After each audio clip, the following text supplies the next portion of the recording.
My name is William Cooper. I'm standing on Highway 375 in Nevada, about 140 miles north-northwest of Las Vegas. The mountain that I'm standing on is known as Hancock Mountain, and we are at Hancock Summit. Few people who travel this road, if any, ever realize that off in the distance over those mountains is one of the most closely guarded secrets in the history of the world. And that secret is the subject of this videotape.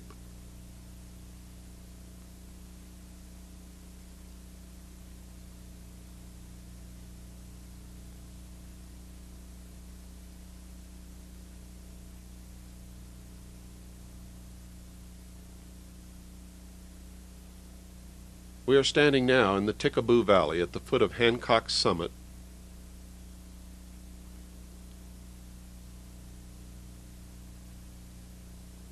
Across the valley, approximately in the center, is a ranch owned by Steve Medlin. This is a cattle ranch, but it is also one of the first lines of security for a super secret test site known as Area 51. On maps, when you can find it on maps, it is labeled Groom Dry Lake. Until recent years, this area was so desolate that few people ever bothered to venture into it. And also until recent years, there were no small towns anywhere near this area. Appearances are deceptive. This film was made in January. In the daytime it's chilly, usually requires that you wear some kind of a light jacket and sometimes a heavy jacket. But at nighttime, temperatures drop well below freezing. During the 2-week period that we filmed this documentary, we were only able to really use our cameras on 2 nights, because on all of the other nights, our equipment froze up and was literally useless. If you should venture into this area in the wintertime, make sure you bring plenty of warm clothing and emergency equipment should you break down at night. There is nothing out here except cactus, Joshua trees, tumbleweeds, snakes, lizards, a few birds, cattle scattered everywhere. No one is ever able to come into the Tikaboo Valley, or in fact anywhere near the test site from any direction, without being detected and monitored for the entire time that they are in the area.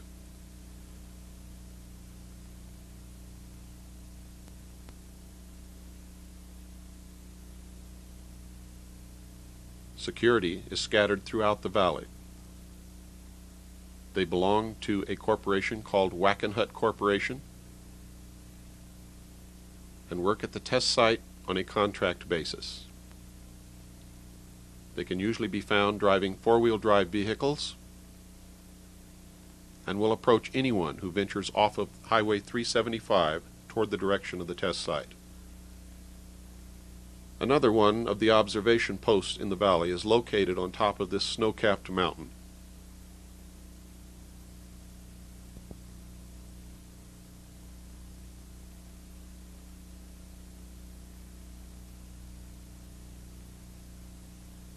If you look carefully, at the very highest peak, you can see the observation tower. Also, if you notice, coming from the left side of your screen, you can see one of the black helicopters that patrols the entire area on a random basis. From this observation point at the top of the mountain, they can see everything and everyone for a radius of 80 miles.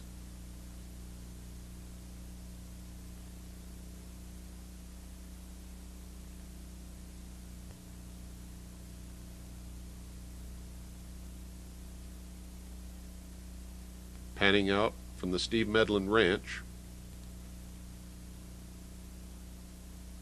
you will notice that we are standing at the junction of the dirt road that goes into the test site and Highway 375.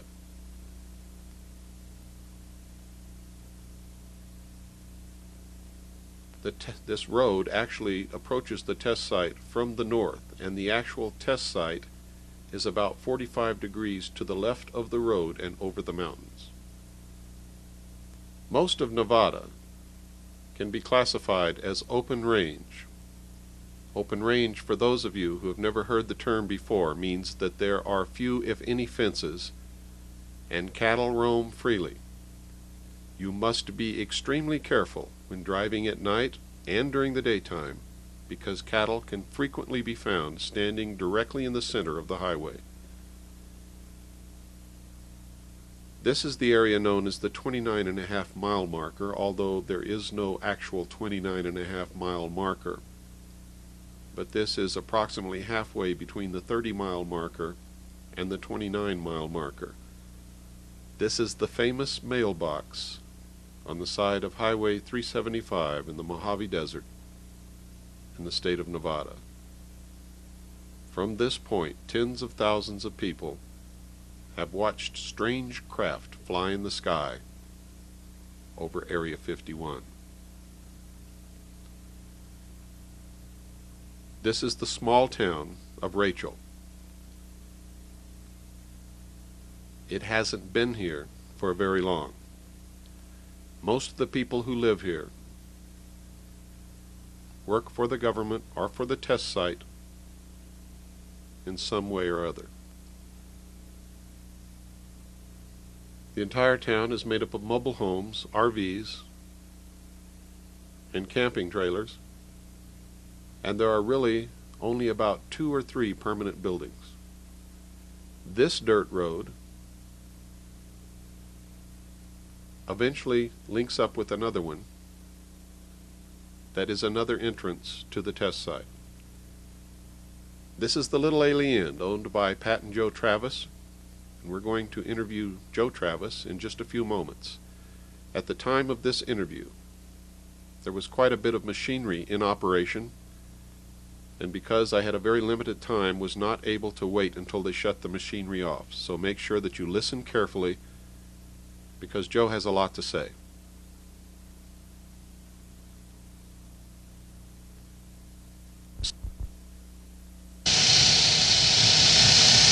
We've been here going on 4 years, be 4 years in August, and it's been an experience. All the beautiful people we've met,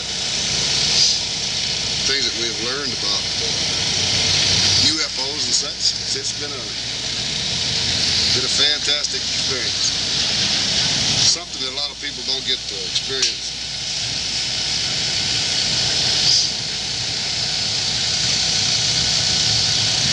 You have a bar and a restaurant? We have a bar, restaurant. We have rooms available. How many rooms, Joe? We have 8 rooms. There's, let's see, 1, 2, 3, 4 of the rooms have 2 beds in them.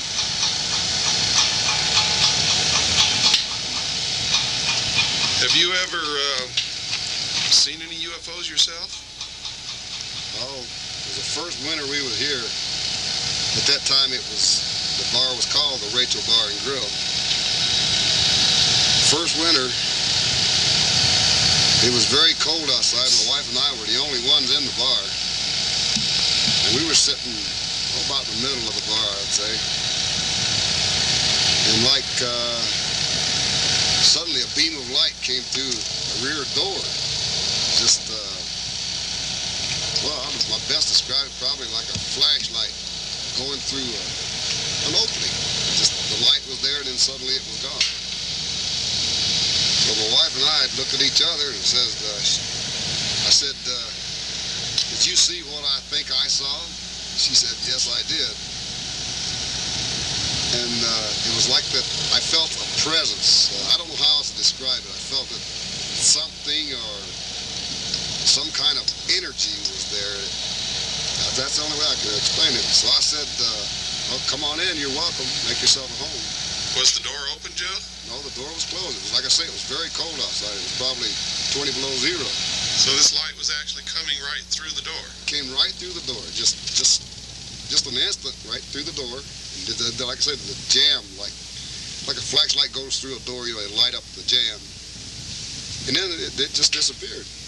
And we never saw anything leave. Whatever energy it was, it just came and we didn't see it leave. Never. Do you think there's really some UFO type craft out here in the test site, Joe? Oh, there's no doubt about it. In my mind, there's too many people have reported it, and too many people have seen them, and too many people have photographs. So it's just not, it's not someone's imagination. There is something definitely out there. That's my opinion, of course. You know.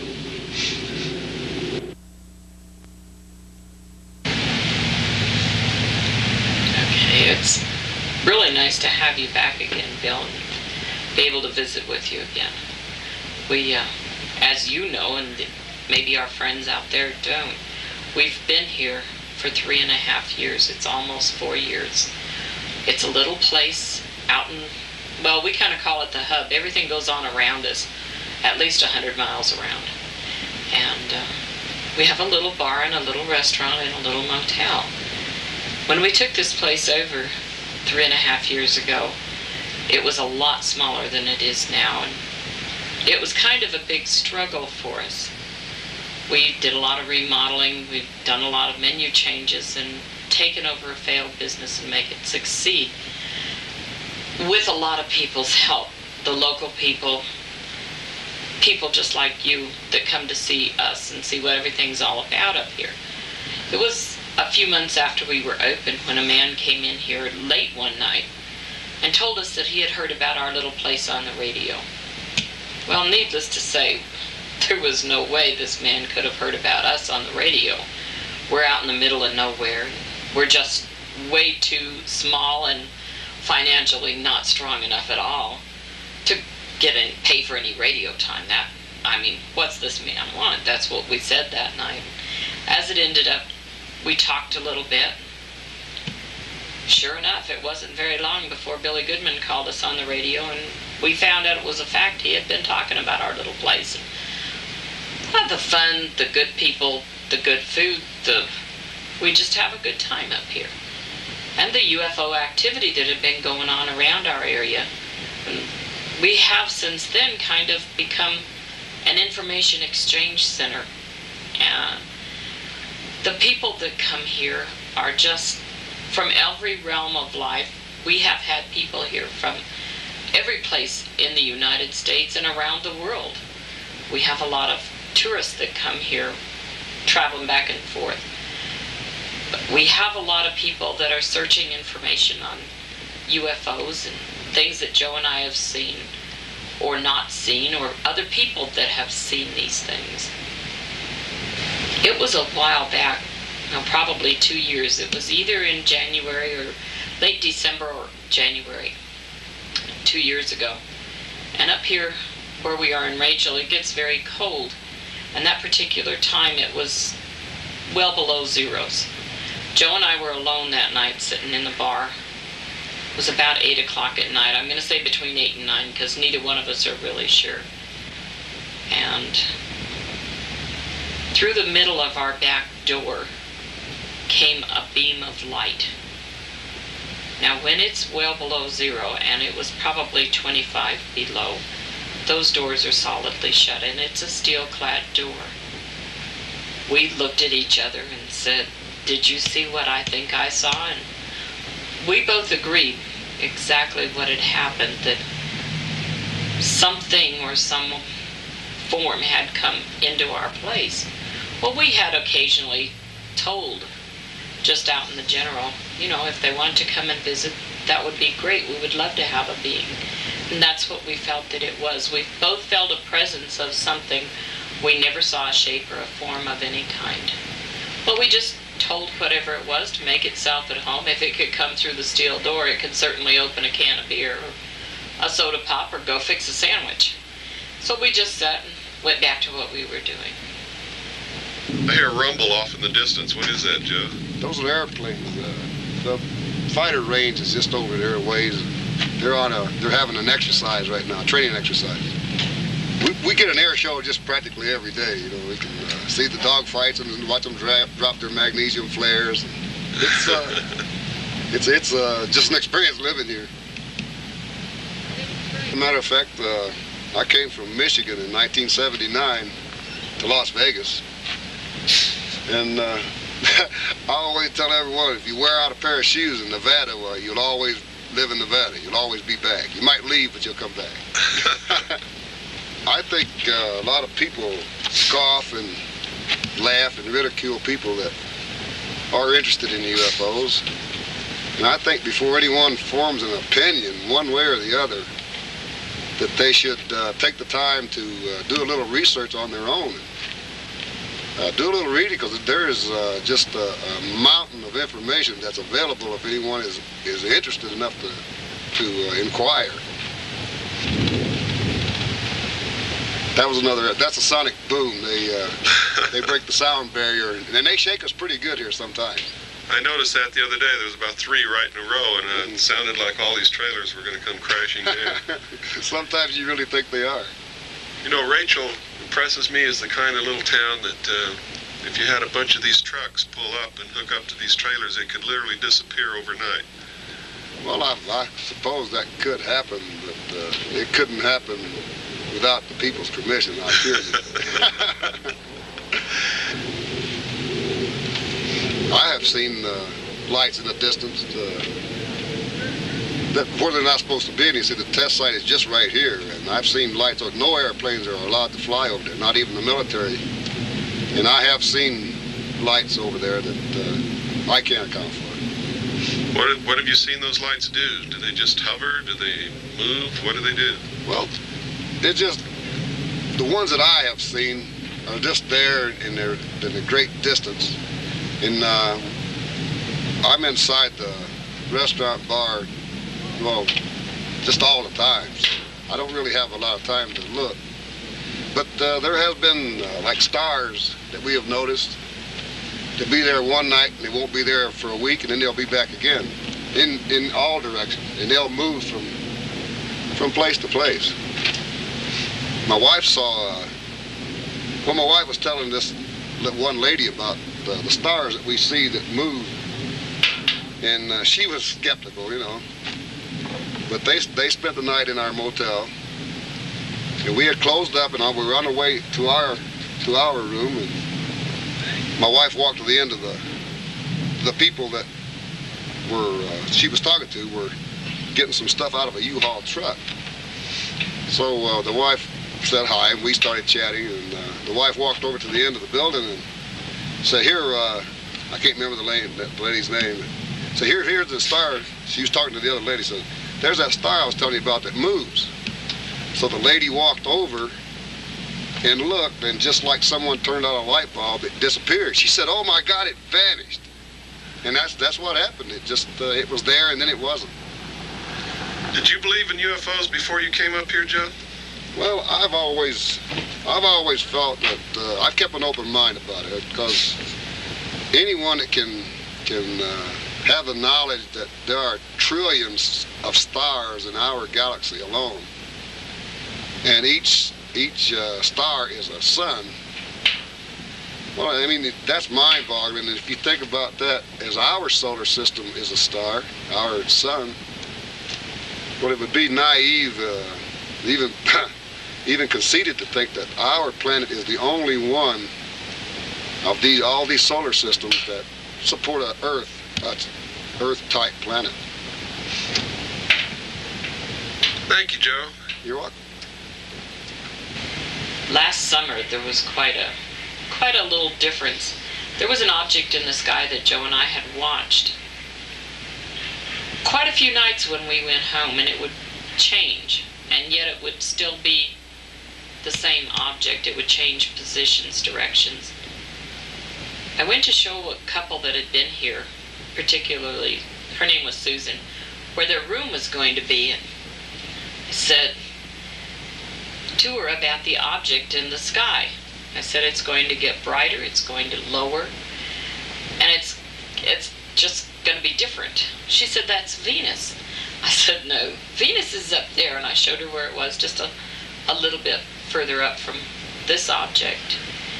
And it was about 10 minutes after 10 that night when Joe and I got to go home. And Susan and her husband were outside having to go through the truck to get what she had told me to put by the back door that was in the middle. Well, anyway, I got home a little ways past where they were, and I called to her because this object was excessively low, way down by where the hay fields are. And I called to her, and she got there, and she had just enough time to say, "Oh my God, it disappeared." And exactly just like that. That's how she saw it, and it disappeared. There was no afterglow. There was, usually if a light goes out, you see something. But there was nothing. It was just total blank. Well, by now, you should have guessed that the secret that we're looking for is what the public generally calls UFOs. But that's not the only thing that you can find in the Mojave Desert in Nevada. There are many old abandoned mines, mine shafts, mining equipment, and a lot of it is dangerous. Be very careful if you come out here and you find these old mines. The shafts can collapse at any moment. In 2 of the mines, I actually found dynamite that had been left. This valley looks like it's empty,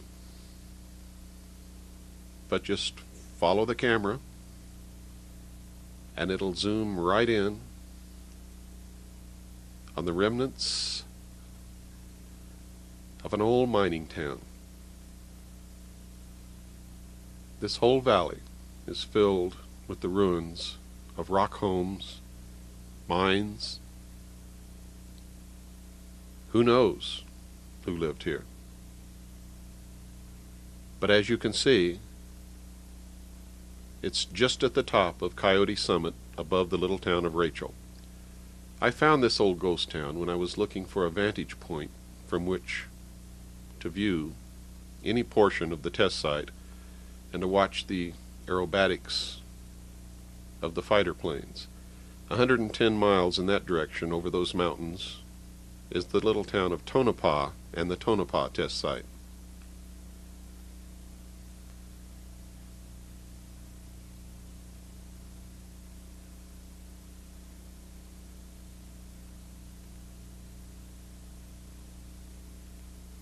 I found the ruins of this old mining town so interesting that I almost forgot my original purpose, but I'll show you just some of what I found. Most of the rock walls that made up the dwellings that these men and women lived in were very rough, very primitive. Maybe at one time they looked really nice, but you sure can't tell that now. Behind this house was an old grave mound.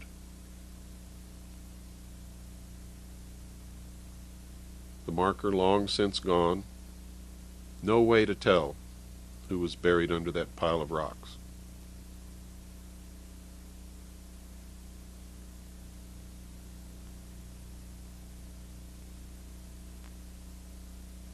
It's January, as you learned earlier, and there's still snow on the ground, and it's very cold.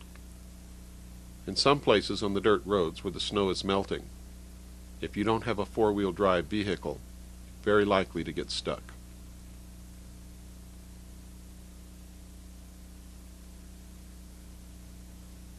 This is the only building in this little valley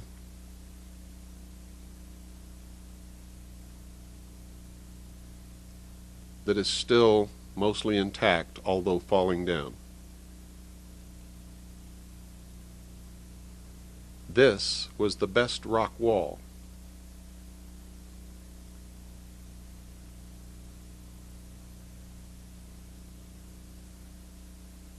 I soon discovered that I had to be very careful as I walked around these ruins. The ground was deceptive, and there are many holes just lightly covered by dirt and old rotten wood. And this is one of them.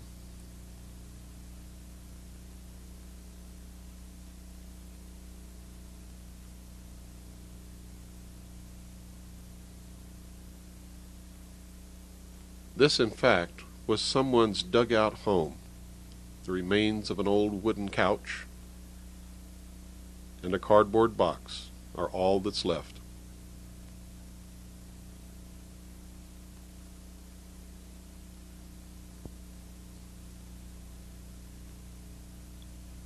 This spot was extremely dangerous. You can see that there are mine shafts under the ground, covered by rotting wood and dirt, and all one has to do to disappear forever is just step in the wrong spot.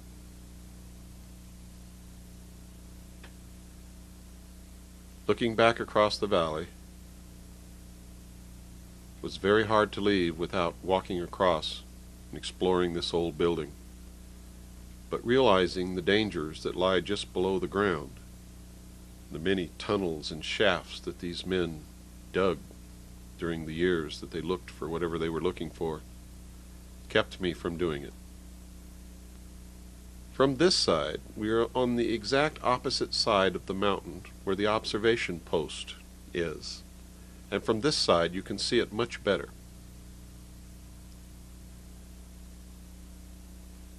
You can very clearly see the observation tower at the top of the peak. And now it's time to go down and wait for sunset at the 29.5-mile marker and see what we can film over the top of the test site.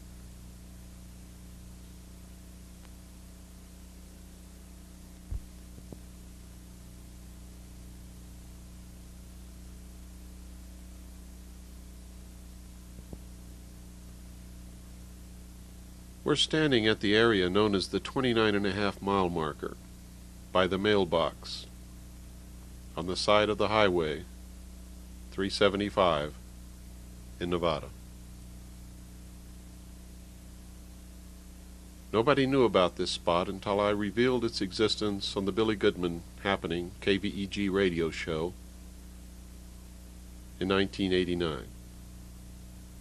Many of the listeners called in and urged Billy to put together a field trip so that they could come out and see if what I had told them was the truth or not. Since then, literally, tens of thousands of people have come out and stood at this spot and watched these strange craft that belong to the United States government fly in the sky over the test site.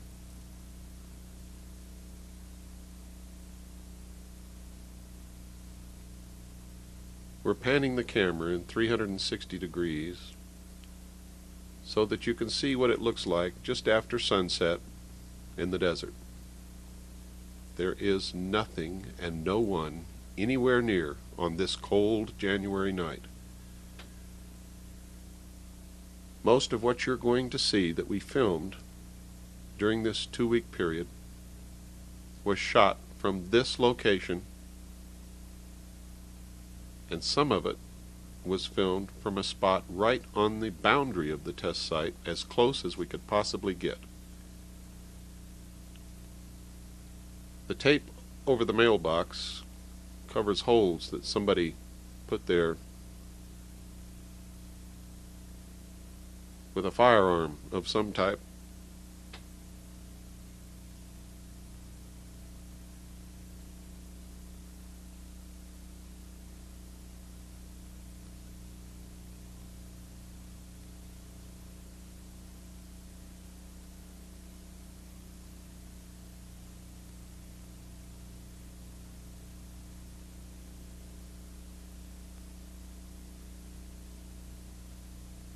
Very soon it will be dark, below freezing, and no moon.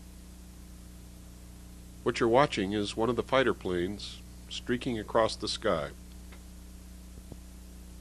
Training exercises and dogfights are conducted in this area frequently. Every day, while I'm asleep, these planes conduct their exercises, and I'm awakened on many occasions by sonic booms. If you'll watch closely, coming from the left side of the screen will be another fighter plane, and you can see how good these pilots really are as they literally come head-on and meet in midair.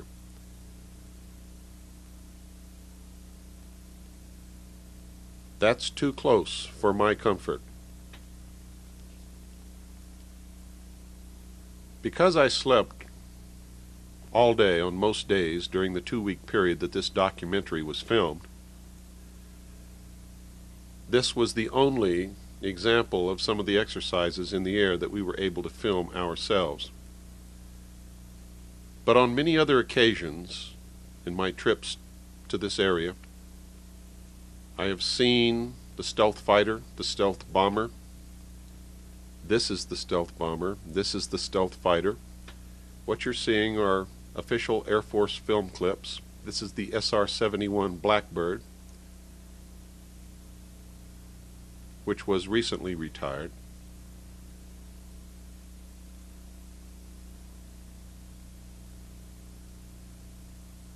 This is the B-1 bomber. I have seen the B-1 bomber literally flying approximately 100 feet above the ground across the Tikaboo Valley. I have seen the stealth fighter, the B-2 bomber, several MiGs, all kinds of the latest fighter aircraft.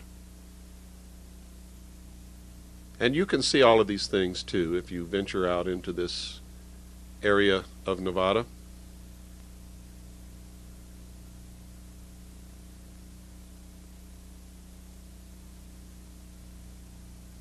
Most people don't realize that the stealth fighter was flying in the late 70s, and there was an operational tactical fighter wing made up of stealth fighters by the year 1983.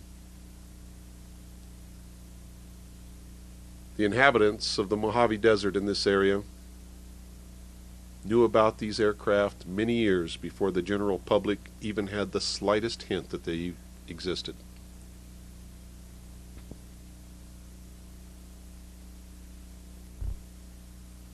Hi, my name is Ron Wilkin. I'm from Reno, Nevada.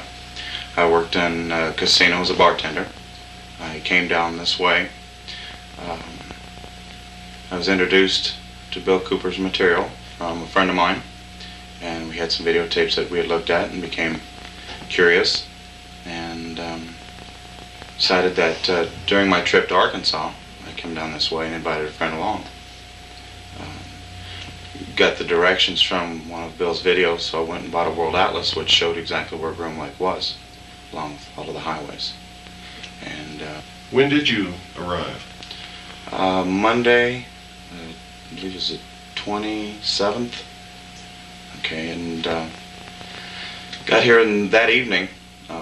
We went and got our rooms, and then we came back, and then shortly after we saw a spacecraft. I have a spotting scope. It's a 1,000mm spotting scope. And, set it up and got a good sighting of a spacecraft. A mailbox that's known as the 29.5-mile marker. Who else was there? A friend of mine, Mike Podesta, and Bill Cooper. Can you describe exactly what time it was and what the weather was like? It was a clear sky. It was about 6 o'clock in the evening. It was a real clear, kind of cool, 30 degrees maybe or so.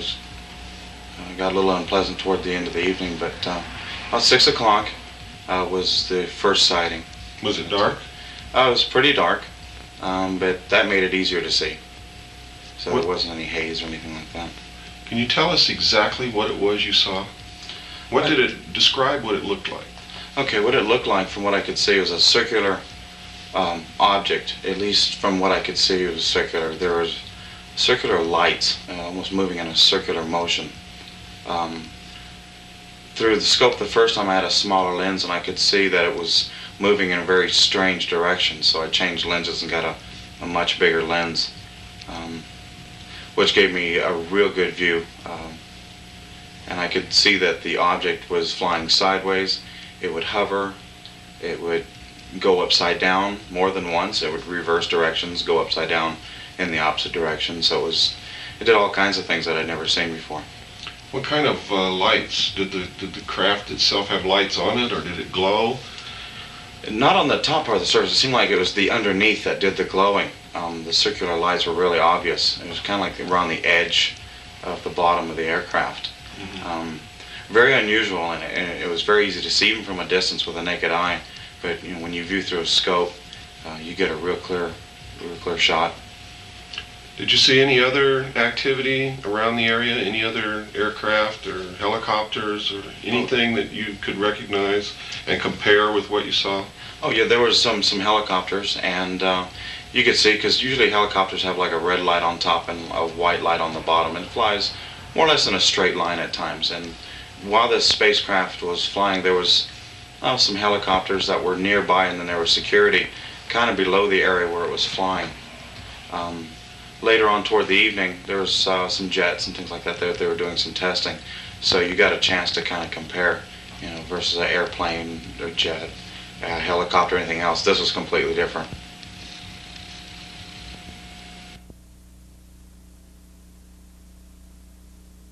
On the first night that we were able to film the craft in the air, I thought it would be important to film some other things that people might think to confuse with what they were seeing. What you first saw was the brightest star in the sky that night, Sirius. What you're looking at now are the headlights of one of the security vehicles approximately 8 miles distant from us. You can see the top of the mountain range in the background.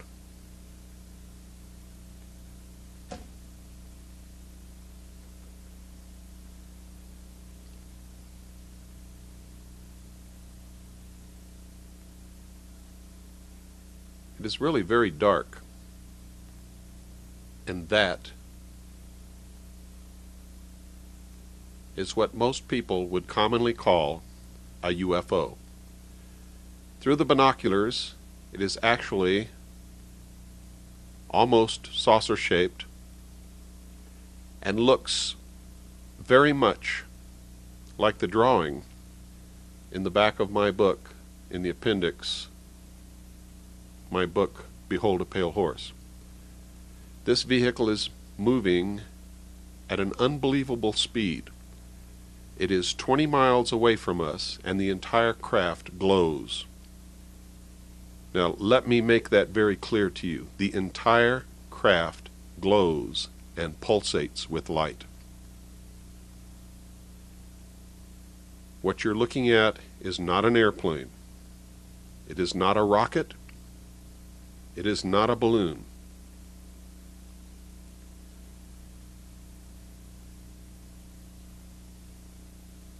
In a few moments, you're going to see some very small blinking or strobing lights. Those lights that you are going to see are aircraft and helicopters that are accompanying this craft on its test flight. This is a very mild test flight. It is not performing the maneuvers that we have seen it perform in the past. However, on another night, we captured this craft performing maneuvers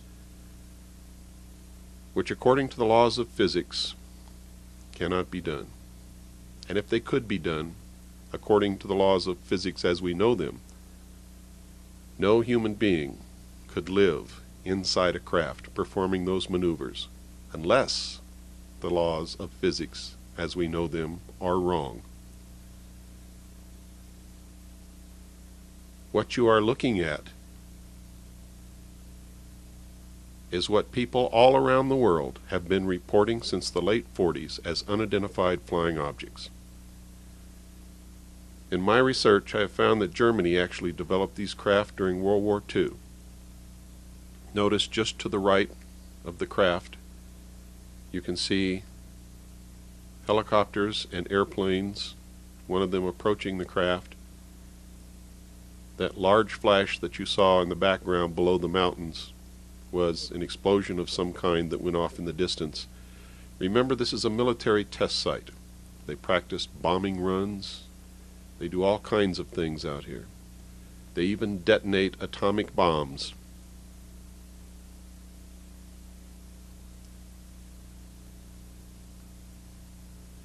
See how small the airplanes and helicopters are compared to this craft? Remember, we're 20 miles away, filming this craft in the air. The horizontal movements, the real rapid ones, are when I'm panning the camera to keep it in the frame.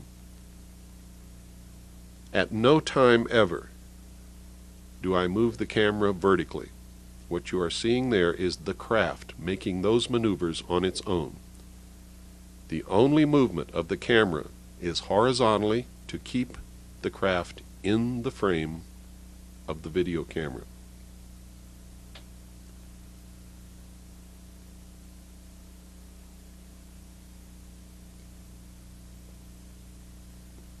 Now the craft did not disappear just then. There you can see it. However, you have to understand that the viewfinder on the video camera is so small, it's about a half-inch square, that in the pitch black darkness I lost it, and I'm now trying frantically to get it back into the viewfinder, and there it is. This craft is huge. The entire skin of the craft glows like a light bulb. And it has now completed its test flight. It is going back into the test site at Groom Dry Lake, Area 51. It is not descending into the area known as S4. Don't pay any attention to all the baloney you've heard about that. Well, you saw the brightest star in the sky, Sirius. You also saw the headlights of the security vehicles. These are flares off in the distance. You can always tell flares because they leave smoke trails in the sky. Those of us who served in Vietnam are very familiar with flares. The small strobing white lights that you see diving down toward the flares are aircraft making practice bomb runs approximately 20 miles from our location. We could actually hear the muffled explosions all the distance.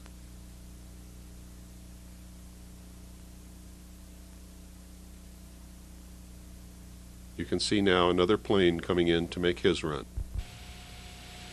My name is Mike Podesta. I'm from Reno, Nevada, 28 years old, former member of the U.S. Freestyle Ski Team. We just came up to Rachel, Nevada, or Area 51, to check out some things that we could see. We were up here for about 3 days or 3 nights, and Monday night, the first night we were out here, we've seen some very unusual things. From a distance, at the 29.5 mile marker, I could see lights, not too distinctive, but looking through Ron's lens, which is like a telephoto or a telescopic lens, I could see a craft. It was very unusual, and I was really surprised to see it. When I looked at it, it started to do like donut-shaped circles, and then it started to glow really bright, and it started on a trajectory with all these other lights. I assumed they were helicopters or planes around it. Our cameras froze up. It was very interesting. It was very cold, and the sighting lasted about 3 minutes, and about 1 minute after the first craft was moving, another one popped up, and we could see that they were very different, not like an aircraft where it has landing lights. This whole thing was lit up. I've never seen anything like it except for Bill Cooper's video, which shows something very weird, and I would advise anybody, if you're very interested, to come up and check this out. I took 4 days off of work, my own money. I'm a concerned citizen. I really wanted to see for myself, and you can too. Just go out there and look for yourself. It's easy to find, and it's worth your while. Just 3 minutes of a sighting made my whole trip. Did you have any doubts before you came that it might be just a bunch of baloney and maybe you wouldn't see anything at all? No, I didn't. After seeing so many things on, so many photographs and video footage of Bill Cooper's and also some other footage, I knew something's going on, but I really did come down here to see it with my own eyes. And I did, and I was amazed. So you know beyond any shadow of a doubt that they're testing some totally unconventional and unorthodox type of aerial craft in what's called the Groom Dry Lake facility. Definitely. You know, I think of when people say UFO, an identified flying object. Well, it's over a military facility, so I would identify it as a government craft. Definitely doing things that I don't know how any kind of human would survive the maneuvers that this craft was performing. After Monday night, what did you do Tuesday? Tuesday we went hiking around 4:30, trying to get a better look. It got dark, we came back. There was a sheriff out there. He was kind of harassing us a little bit, not necessarily myself, but Bill Cooper. And we didn't see much Tuesday night. Wednesday night we went up there, we went in about 11 miles closer, and there was security watching us for about 8 hours. These other guys, they went up and tried to get some photos of the Area 51 Groom Lake, and they did. And we didn't see much, a little bit here and there, not as clear as Monday night. But Monday night was my night. But at one point, I did see something last night. We were all looking at it. And it was traveling like this, and it zipped back the other way and traveled. I don't know if an airplane can do a circle so fast, but it looked like it stopped, reversed, and it did it a couple times. We've seen some helicopters, low-flying helicopters, very interesting. We're watching this helicopter flying very low, and it goes just behind a little mountain, and it just seemed to disappear. We didn't know if it landed or we never seen it again. And that wasn't very far from us, was it? That was about 2 miles from us, I'd say. It's not only cold in the desert, but it's very lonely. I usually take my shortwave radio and listen to Radio Free America whenever it's possible. What you're seeing off in the distance are flares. These are not the UFO-type craft. These are not the saucer or disc-shaped craft that people call UFOs. These are flares. Again, if you look closely, you can see the smoke trail above the flares. Remember, you've seen the brightest star in the sky, you've seen headlights, you've seen flares. Later in this video, you'll see the brightest planet, in fact the only planet we could find in the sky on these dark nights that we were there, moonless, freezing cold, the planet Jupiter.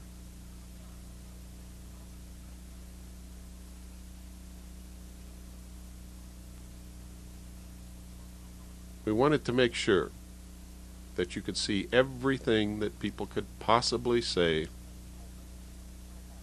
was being confused with this craft that we're filming.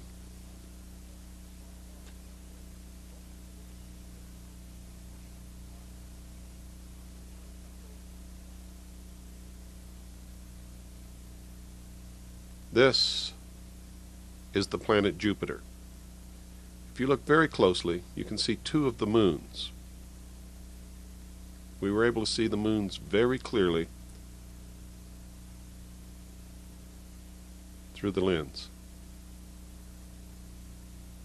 Now Jupiter has many more moons than 2, but on this night 2 were all that we were able to see.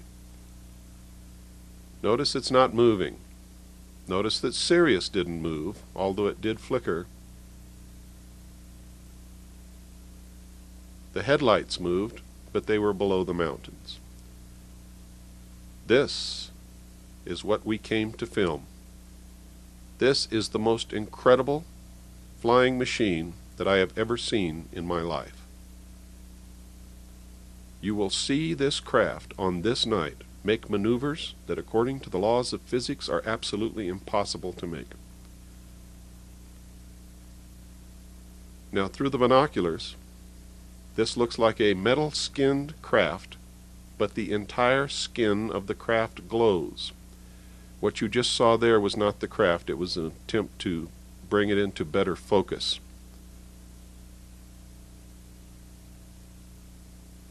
When you see extremely rapid horizontal movements like that, it is us moving the camera to keep it in the frame. We never move the camera vertically, never. You just saw the craft do something that we've witnessed on many occasions. It literally disappears from the sky. Through the binoculars, you can see absolutely nothing there. It doesn't turn out lights, it doesn't stop glowing, it disappears. If what we've observed on other trips and on this night is what we think we're observing, then these craft are actually time machines. You see it just come back. It just materializes out of nowhere. And there it's gone again. This is uncut, unedited film. It is rolling exactly as we shot it. Now that's us moving to keep the craft in the frame. Remember, we never move the camera vertically.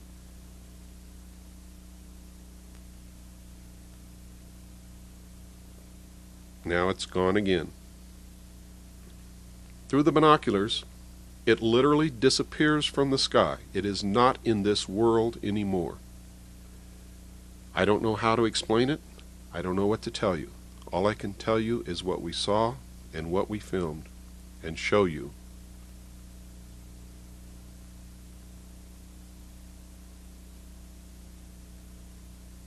These maneuvers by these craft have been reported by people all over the world, from every walk of life, from every station, from every economic situation, from presidents and leaders and rulers of countries, to chief executive officers of large corporations, to military personnel, officers and enlisted, to the man on the street, to homeless,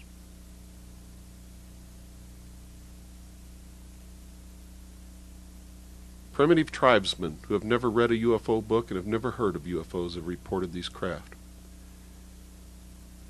You just saw it disappear. You just saw it blink back on and disappear again. We have no way of knowing where it goes. We cannot explain this.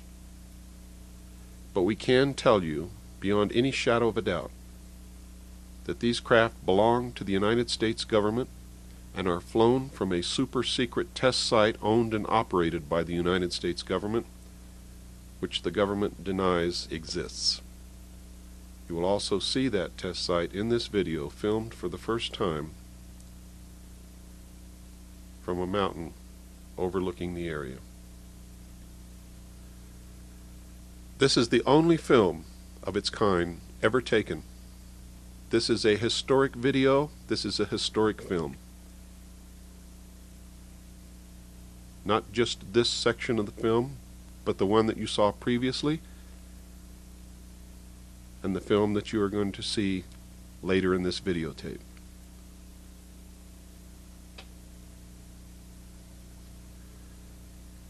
Now, if Germany developed this technology during World War II, and they've been secretly working on it ever since, why is it kept so secret from the public when we know by our research that the United States government, Great Britain, Canada, and the Soviet Union all possess this technology? Did it come, as many people say, from an extraterrestrial source? I can't answer that question. Those are the donut-shaped movements that was explained to you by one of the people that I took along with me. The 4 people that you see in this videotape had never seen a UFO before in their life, and that's why I brought them with me, so that you could hear from their own mouth what they saw. Now let me venture a question to you. What better way to unite all humanity in a one-world government than if we were attacked by some other species from some other planet?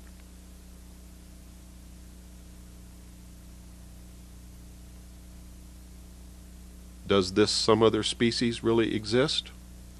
Or is this technology being used to make us believe that they exist, in order to break down the sovereignty of nations and bring all of the people of the world together under one world government? That's a lot to think about, and I'm not going to take it any farther than that. At least, not in this video.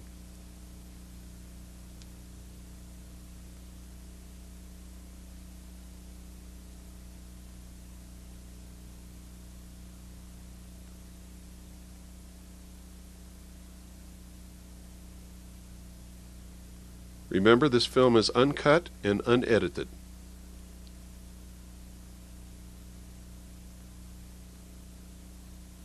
And this is the longest test flight that I have ever witnessed this craft perform. We were also extremely lucky to be able to get this footage because on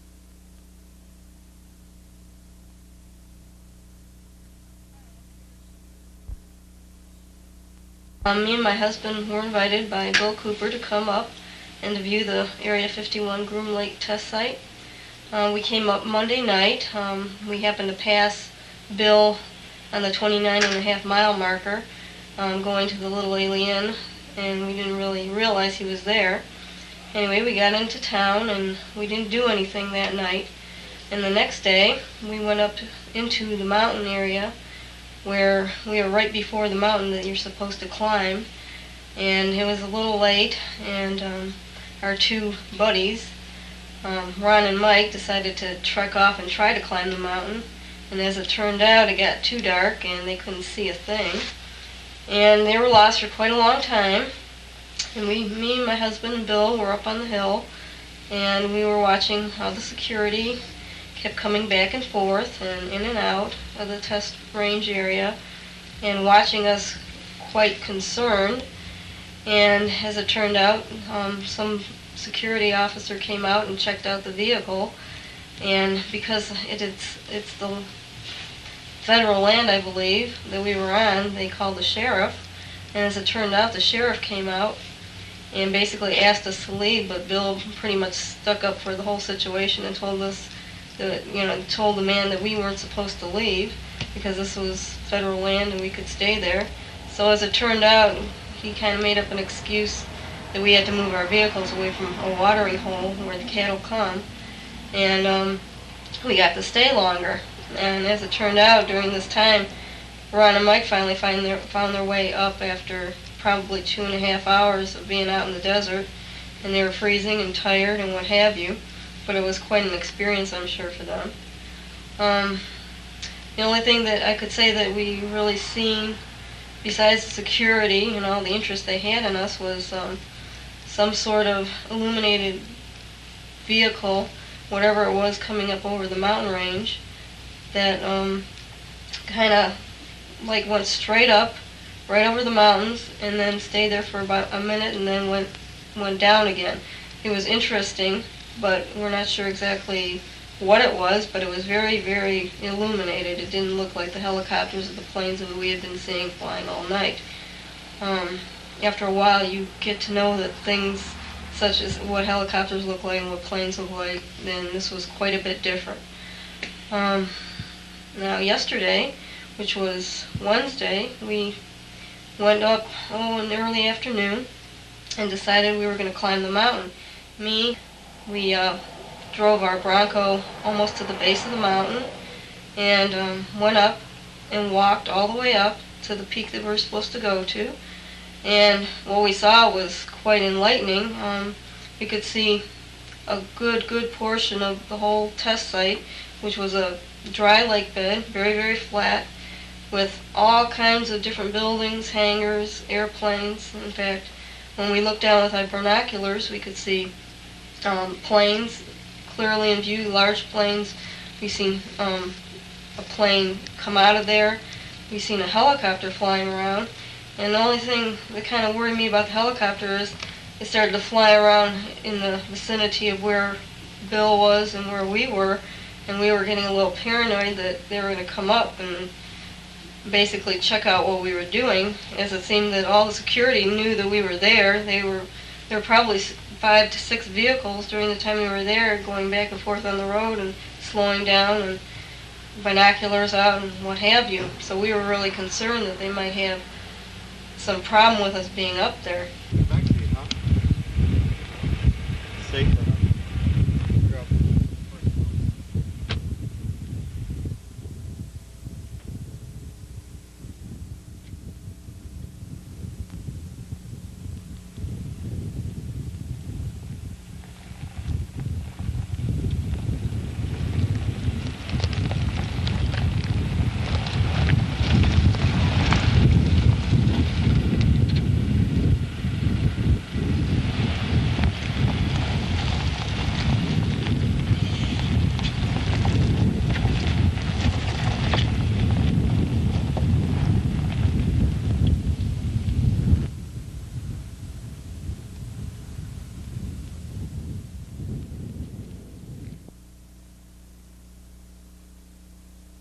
Well, there they go, off into the desert.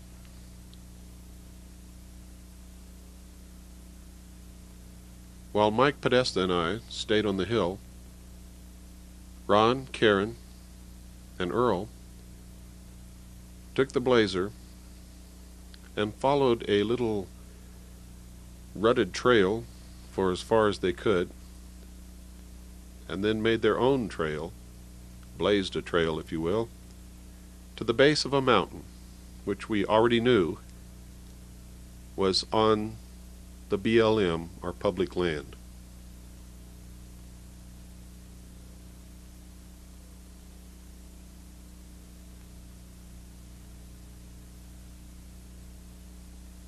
Right in the center of your screen, just over those rocks, is their four-wheel drive Blazer.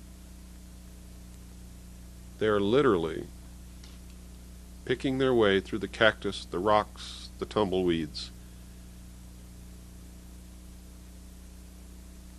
Again, they are just a little below the center of the screen.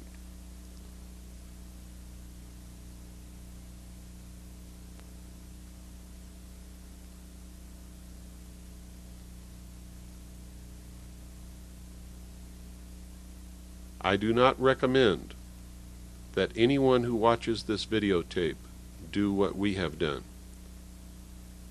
It is extremely dangerous.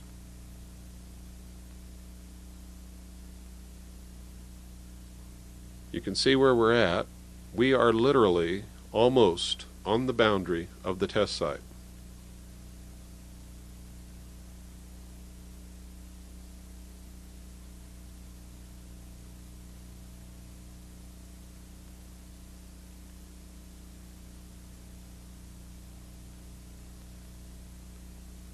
I'm going to pan around so that you can get some idea of exactly where this section of the documentary was filmed.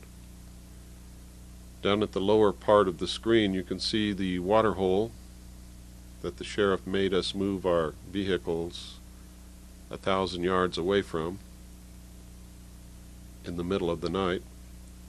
We won the battle because he told us we had to leave the entire area. You see the road that's going up to the base of the mountain in the distance? That's the dirt road, and where it meets the mountain is Highway 375. We're approximately 12 miles from the highway at this point.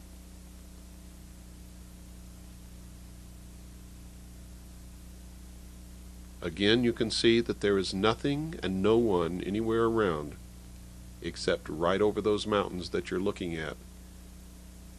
It's one of the most super secret test sites in the United States of America.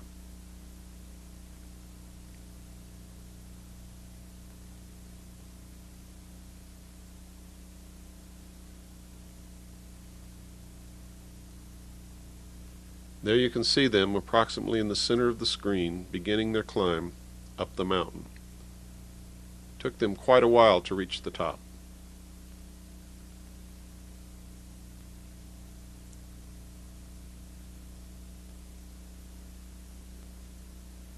Again, they're about in the center of the screen.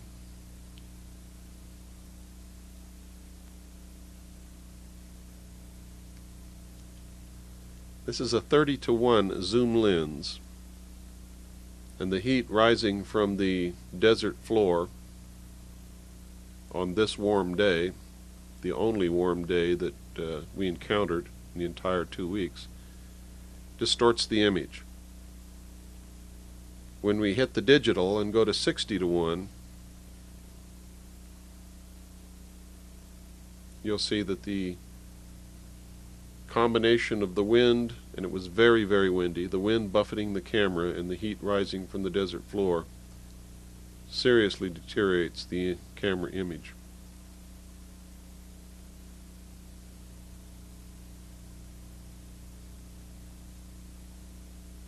We had a very steady wind on this entire day, and it was almost impossible to keep the camera still even on a very heavy, sturdy professional tripod.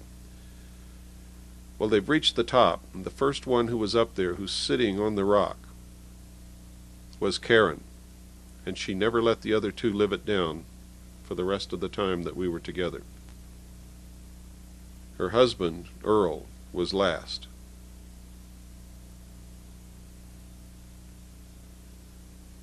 I don't envy him at all.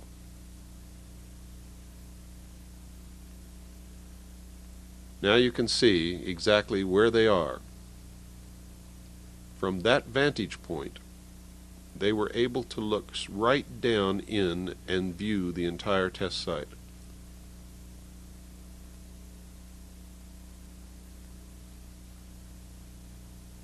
That's quite a long ways from my position on top of a small hill next to the dirt road that leads into the test site. The actual border of the test site at this point is no farther than 3/4 of a mile from our position.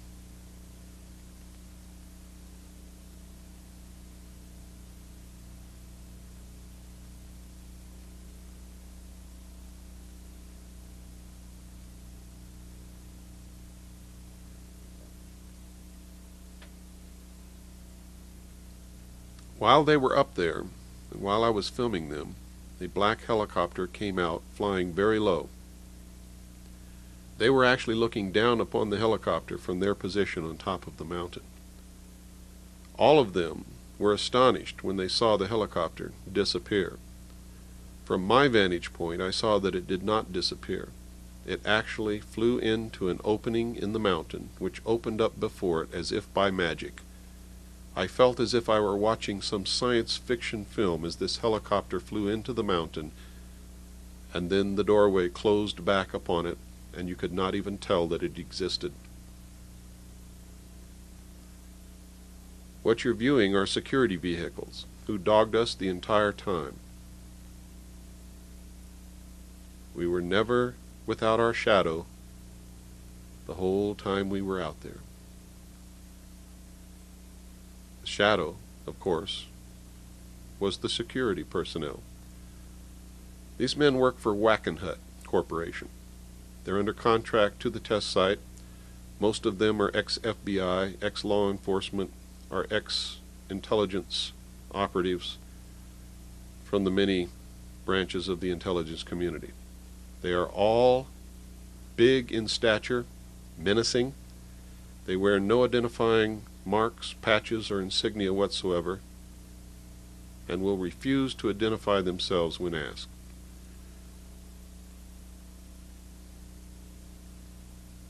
These two drove up and wrote down the license number of our vehicles.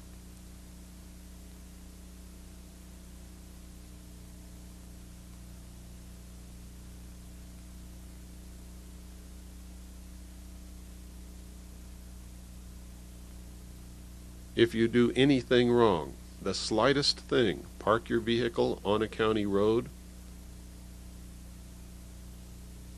if they run your license plates and find that you have warrants outstanding, anything, they will use the slightest excuse to call the county sheriff to come and either arrest you or order you to leave the area.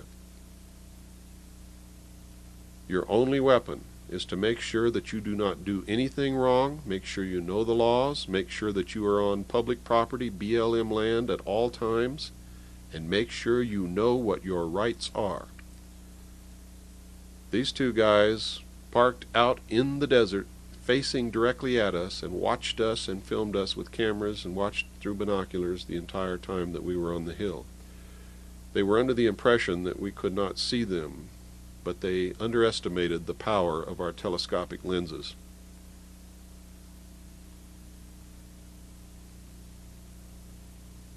That will give you some idea of the security. Well, you can see our intrepid climbers coming back down the mountain, and you will hear from one of them now. And we were getting a little paranoid that they were going to come up and basically check out what we were doing, as it seemed that all the security knew that we were there. There were probably 5 to 6 vehicles during the time we were there, going back and forth on the road and slowing down, and binoculars out and what have you. So we were really concerned that they might have some problem with us being up there. as it turned out, the helicopter just flew around for a couple minutes, and then I don't know where it went, but it just disappeared, and I don't know where it went because it didn't go behind any mountains. The mountains were too low. So I'm not too sure what happened to the helicopter, but it was an unusual experience to watch it. And we were very high, and we were way above it, so something happened to it, but don't ask me what. Anyway, we got quite a bit of, I took some shots with my camera, and Ron took shots with his camera. And I think the only thing we regret was we didn't have the proper equipment and possibly like sleeping bags and things like that, because I think we definitely would have stayed up there all night long, and I think we would have came out with some really good footage if we did. The thing is, it's a very high peak, and you have to basically dress for the occasion and take enough sleeping bags and food and what have you to keep your energy up. I definitely would recommend anybody who knows anything about this to come out and see what's going on, because I don't think you'll be disappointed if you spend 2 to 3 days here. I mean, just the fact that they are so concerned that you're out there is enough reason for me to believe that something goofy is really going on. I have no doubt in my mind that, they are flying some kind of very, very sophisticated craft. So, I'll be out here again probably in the next couple of months just to get some better footage with maybe a better camera or video recorder, and I'm going to try my best to get what I can. Well, that there definitely is something strange going out there with the government, and I think that if you have any interest in seeing any kind of flying saucer type vehicle, that this is probably the best place to come. If you stay a few days, you can probably see something. And just don't worry too much about the security. As long as you're on the right piece of property, I guess you're going to be all right. I think they try to intimidate you a lot, but it doesn't really bother me. I think just being out there in the desert and seeing all these unusual things is enough to make me feel that, well, I should take the time and do it and not worry about, what they think. I will be out again, so until next time. On one of the last nights of my stay, exactly on the boundary of the test site, I watched this craft come up and fly directly over my head. The camera was on a tripod and captured this film footage as I watched. I was so surprised by the actions of this craft, which made no noise whatsoever, that I couldn't even think to pick up the camera and turn it around and follow it across the Tickaboo Valley.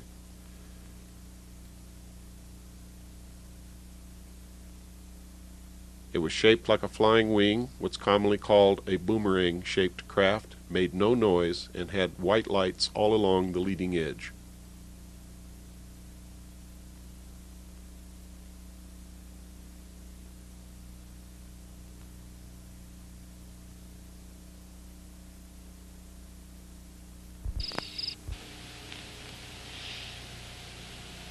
Hi, my name is Earl Shepard.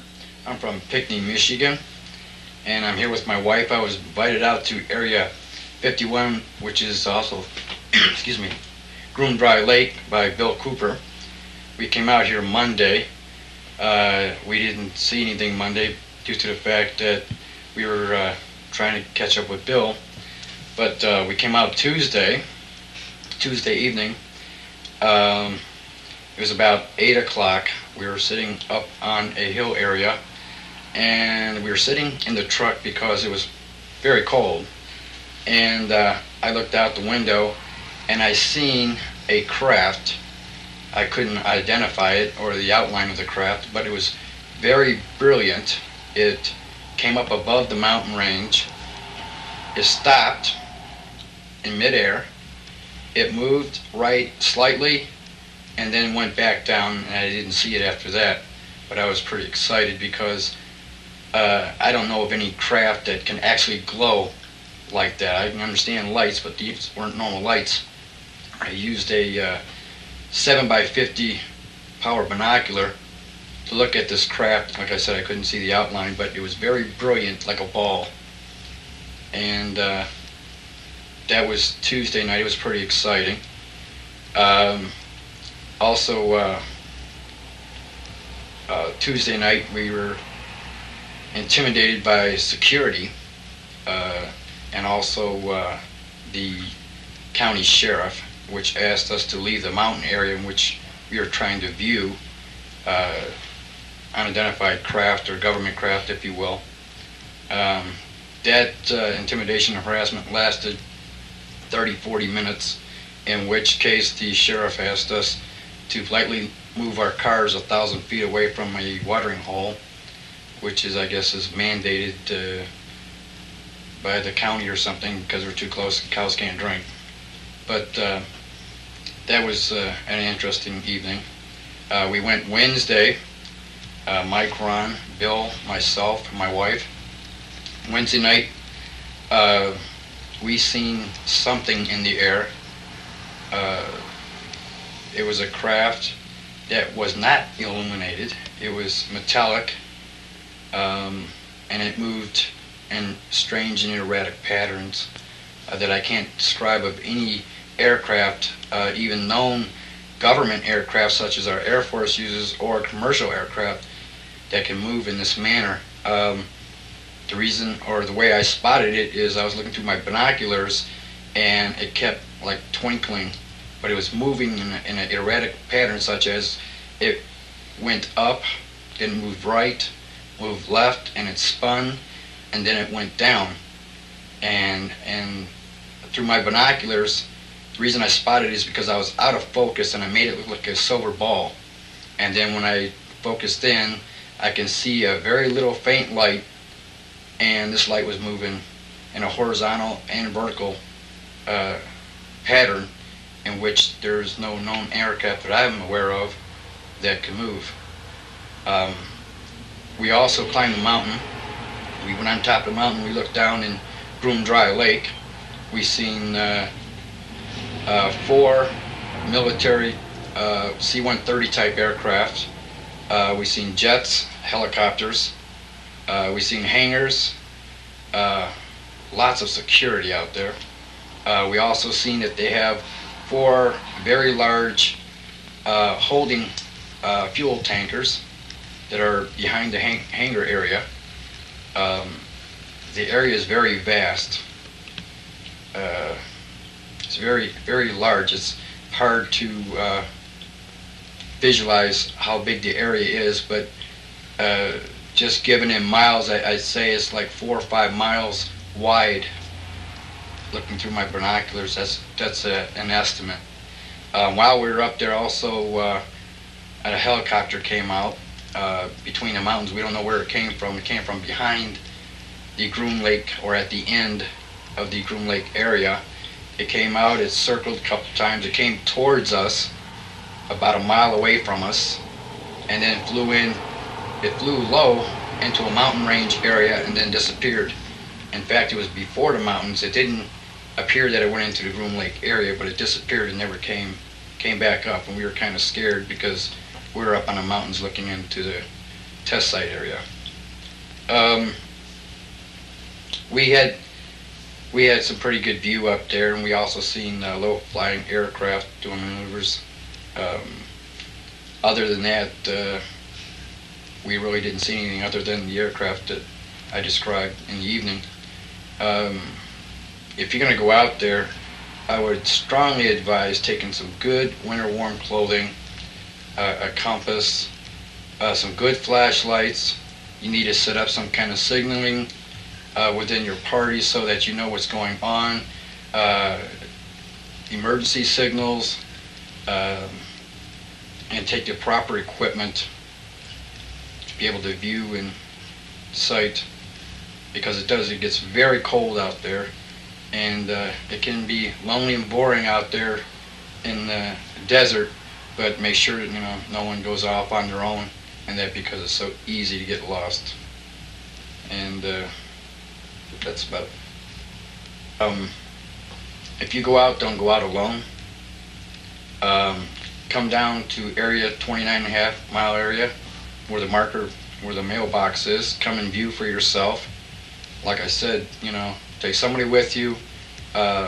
wear warm clothing, and stay a few nights. You might not see anything the first night or second night, but come down and see for yourself, as I have. I'm pretty amazed at what I've seen. Really amazing. I'm coming back. I hope you invite me back out here again, Mr. Cooper. This is a satellite photograph of the Groom Dry Lake area. The arrow is pointing to the runway, which is over 35,000 feet in length. You can see the facilities on the upper left quadrant of the screen. This is another historic piece of video footage. The first footage ever taken of the actual installation inside Groom Dry Lake from the top of the mountain, which you saw climbed earlier in this videotape. Here you're seeing an airplane land at the site. This is not one of the saucer-shaped craft.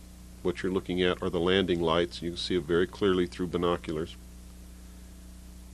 The actual craft that we're talking about, the UFO saucer-shaped type craft, the entire thing glows. The entire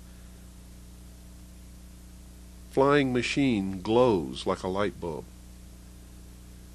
Now it's landed on the runway and it's taxiing up to the facilities. The Army, Navy, and Air Force, and the Marines, and the United States government have denied the existence of this test site for years. However, there have been many slips and leaks. These are two of the expedition that produced this film. The actual video footage was shot by Mr. Charles Wren of Millennium Productions in Los Angeles.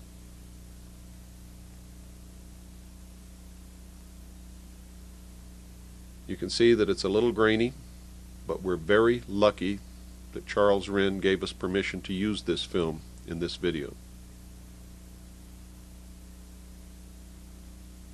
And I might remind you that beggars can't be choosers.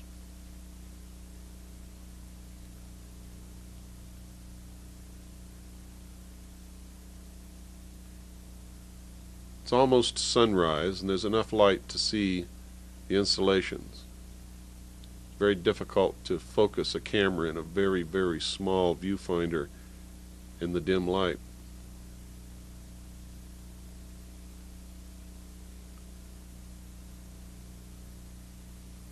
That's the road down there that comes from the base of Hancock Summit, Highway 375, all the way into the test site.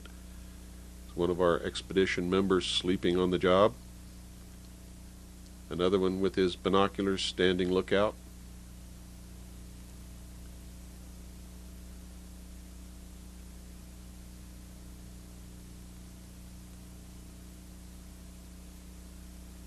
They were hoping to get some footage of the craft in flight from the top of the mountain on this night,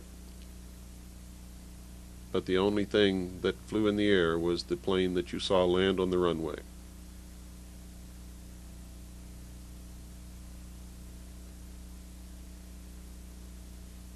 It's hard to make so many trips out here to the test site without falling in love with the desert. I've come to realize that the desert is one of the most beautiful, fascinating, geographic landscapes that there is.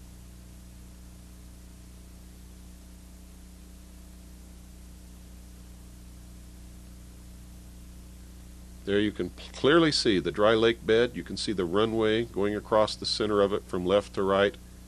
And you can see the hangars and the buildings and facilities.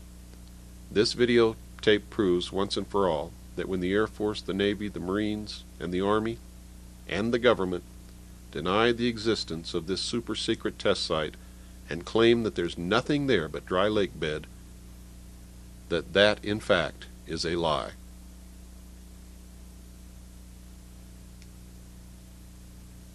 The man on the right is Gary Schultz. Later you're going to see a photograph that he took of this craft in the air.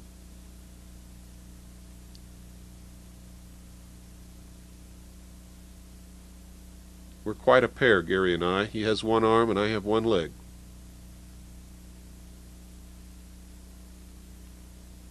One more sweep of the horizon. One more peek at the test site. You can clearly see the dirt road that goes into the test site down below the mountain.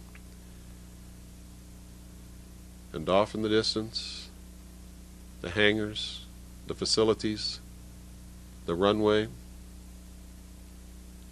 From the top of the mountain with binoculars or with a telescope, you can see everything quite clearly.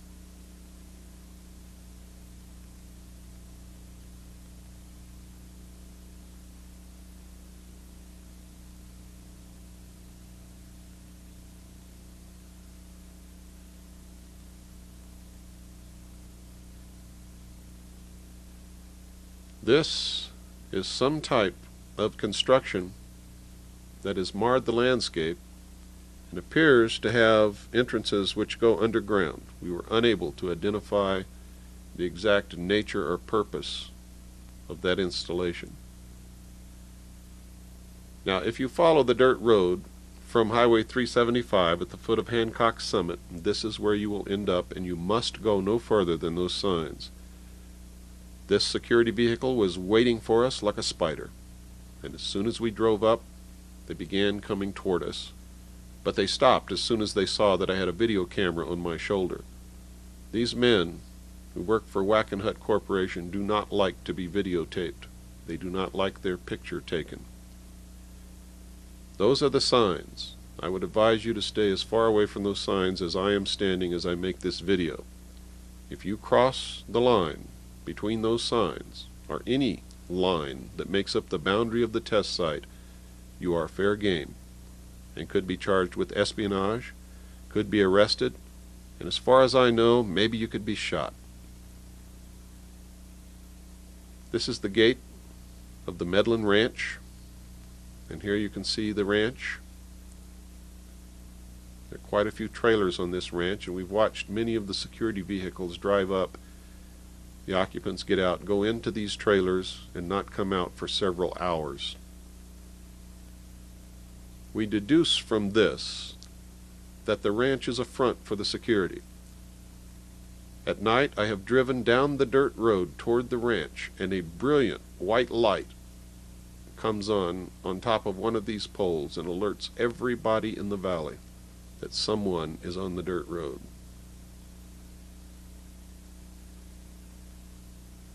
As I said in the beginning of this film, you cannot come anywhere near this test site without coming under the surveillance of someone for the entire time that you are here.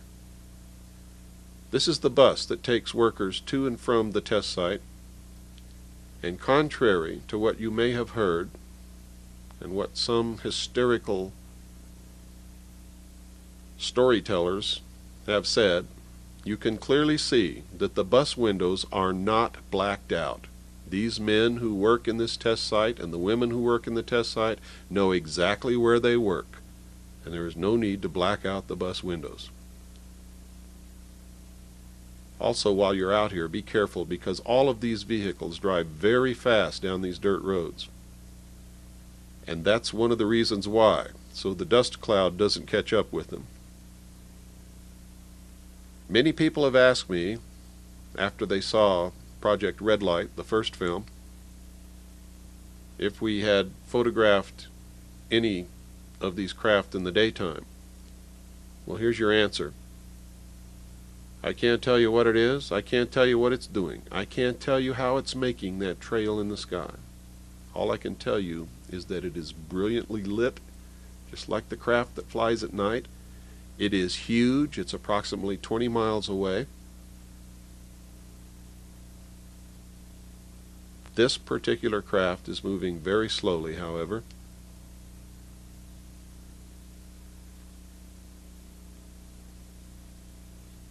We suspect that they produce some kind of electromagnetic field which literally ionizes the air.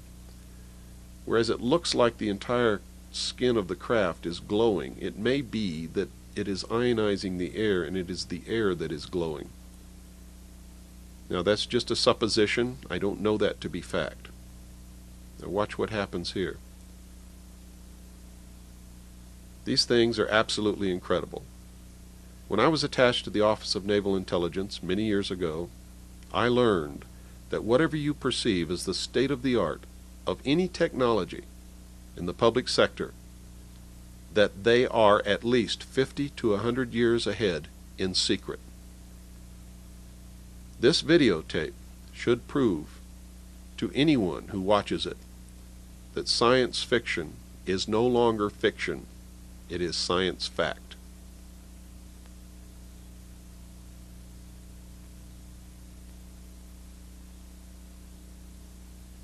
If this technology were available to the public sector, your guess would be as good as mine. This is one of the black helicopters that dogged us while we were making these video films.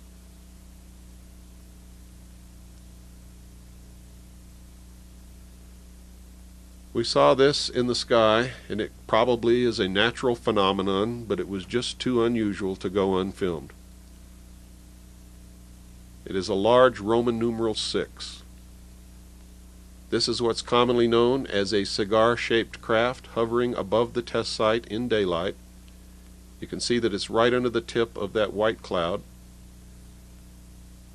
It is metal. Through the binoculars you can clearly see that it is metal. It moves out from under the tip of that white cloud and actually moves sideways into the cloud bank behind it after moving some distance to the left. You will watch it move to the left out from under the small cloud that it's sitting under, and then you will see it move away from the camera, directly away from the camera, and into the cloud bank behind it. It is a huge metal, unconventional type aircraft,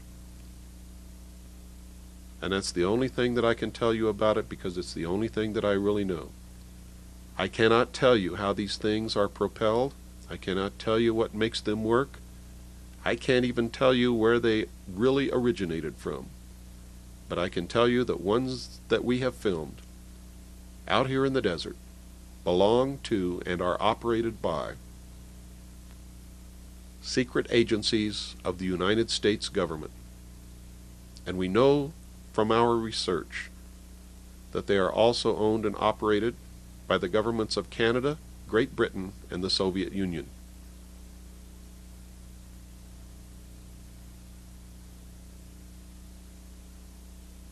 What better way to unite all humanity in a one-world government than if we were attacked by some other species from some other planet? I advise you to think very seriously about that statement. This is a photograph that I took of the craft flying over the test site. It's a black and white photograph. It was taken with a zoom telescopic lens at a great distance on black and white film and blown up. This is the photograph that Gary Schultz took of the same object approximately a year before I took my photograph. They are exactly the same craft. This is a drawing of the craft that you just saw in this video and on those two photographs. This drawing was made by a man who works in the secret agencies of the United States government and was able to view this craft in a hangar at Norton Air Force Base.